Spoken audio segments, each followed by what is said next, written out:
Their last game, a loss against Phoenix, these were the back-to-back plays she was involved in on the offensive end. Created a lot of conversation over the past week.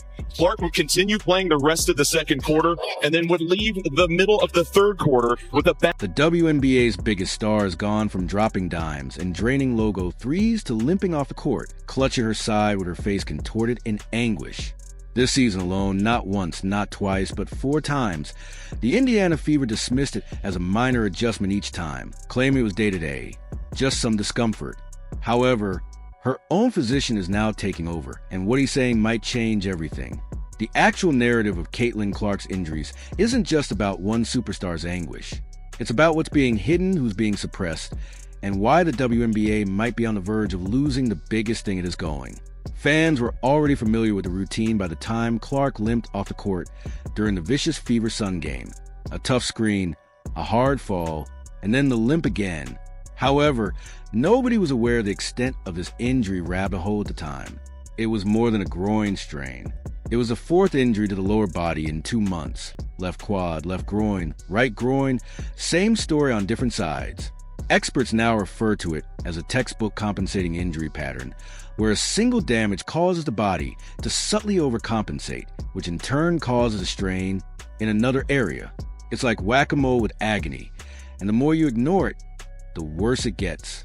And still the Fever insisted she was all right, just a little stiffness.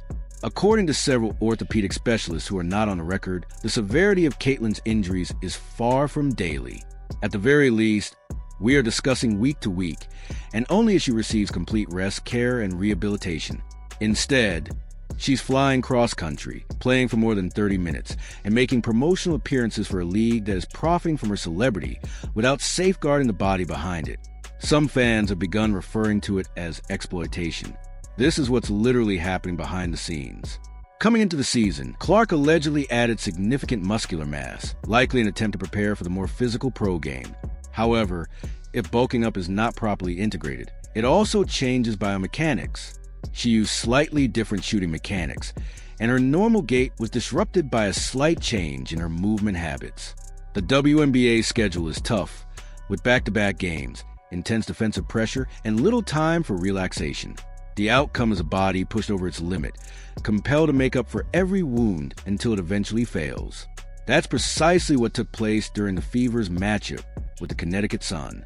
It wasn't only that she got up slowly, it was the way she reacted. She winced, attempted to run it off, bent over with her hands on her knees. The tears, however, are the most revealing aspect. Clark, who's usually stoic on the court, cried on the bench. It was more than just bodily discomfort. That was frustration, fear, and full emotional burnout. Even so, the league described it as slight discomfort. Just picture LeBron doing it during his rookie campaign and ask whether the NBA would minimize it. What many fans had suspected has now been confirmed by people close to Clark's team. She is no longer dependent just on the medical personnel of the Indiana Fever. She is bringing in outside professionals, biomechanical evaluators, regenerative treatment consultants, and NBA-level specialists because the confidence has been betrayed. Your team's focus shifts from basketball to self-preservation when they handle a series of cascading injuries like they're just a bruise. This isn't about missing games. It's about protecting a career. According to reports, Clark's medical professionals are thinking of using a variety of cutting-edge regeneration treatments to stabilize her recuperation. We're talking about biomechanical retraining to prevent re-injury by correcting imbalances that caused this in the first place, stem cell therapy to speed up tissue healing in damaged muscle fibers, and hyperbaric oxygen chamber treatments to lower inflammation and increase circulation. Healing is not the only goal here. Her body has to be reset before things get out of control. However, the Indiana Fever Group has made no reference to these methods. They're still feeding fans day to day. Fans are not foolish. They observe what is going on. Every time Clark limps down the court, every time she holds her hip, every time she disappears from the bench during timeouts, people notice. More significantly, they are enraged.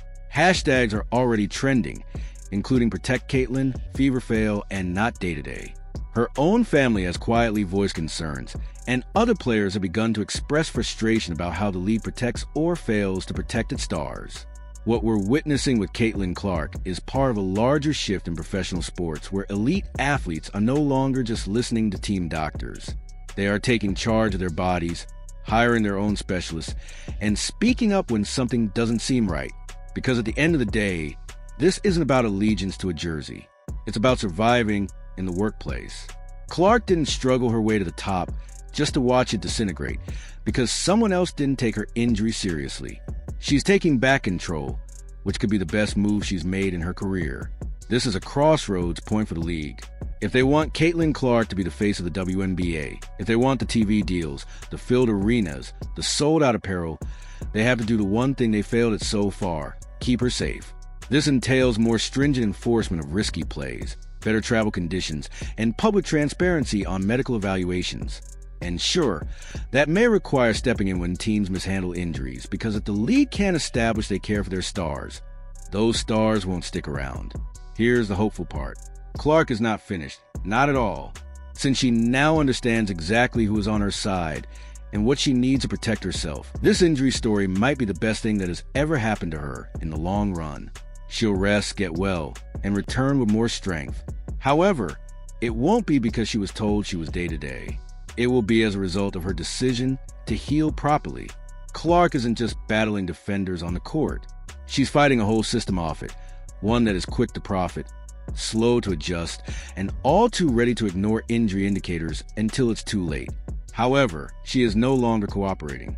Clark is taking a different route with outside physicians, cutting-edge treatments, and a fresh perspective on her health.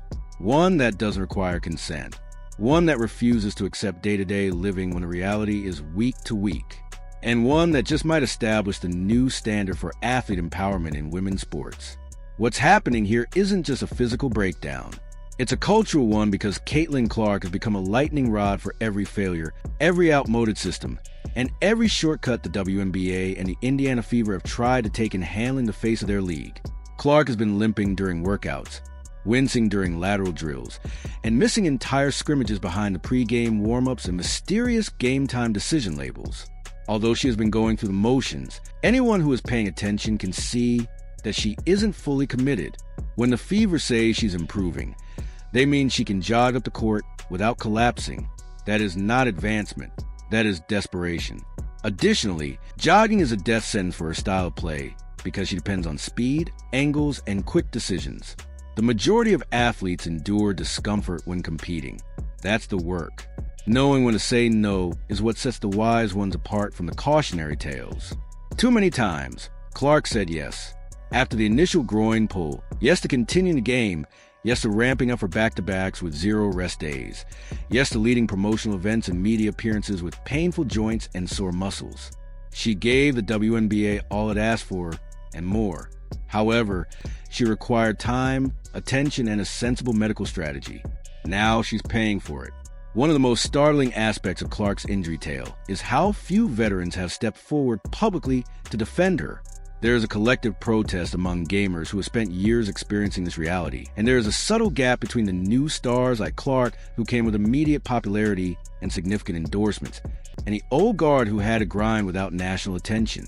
That strain is real, and it's one of the reasons Clark's circumstances have grown so lonely. The Fever aren't simply managing a player, they're managing a brand. Clark's jerseys fly off shelves. Her highlight footage dominates SportsCenter. She moves tickets, fills arenas, and anchors broadcast deals. Therefore, when your franchise's face indicates she's not feeling right, you don't consider a medical problem. You consider it a marketing emergency. If your star is on the court, how can you promote a product? Trainers, public relations personnel, and coaches are suddenly required to spin injury reports like press releases. Instead of a definite injury timetable, supporters receive slight pain. Instead of a break, Clark gets managed minutes. Instead of rest, she gets reassurances. This was meant to be the Fever's pivotal season. The entrance of Caitlin Clark was expected to signify a new era with ticket sales, national prominence, and eventually leaving the bottom of the standings. However, they built on top of her rather than around her. They gave her control of a club that lacked a veteran leadership structure, a backup plan, and a system to safeguard their star. The organization now has to make a decision. Do they double down on the day-to-day charade? Or do they openly commit to a long-term strategy that puts real team building, sustainability, and wellness first? They have opted for silence thus far, and silence rarely wins championships. If Caitlin Clark wants to own her destiny, there are few plays left in her book. She can go dark and shut it down completely with no half-speed returns. Control the story through her own channels rather than league-approved messaging.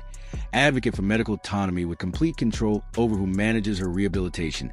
And reconsider Indiana's future, because her rookie contract doesn't last forever, and there will be plenty of other teams prepared to build a legitimate empire around her.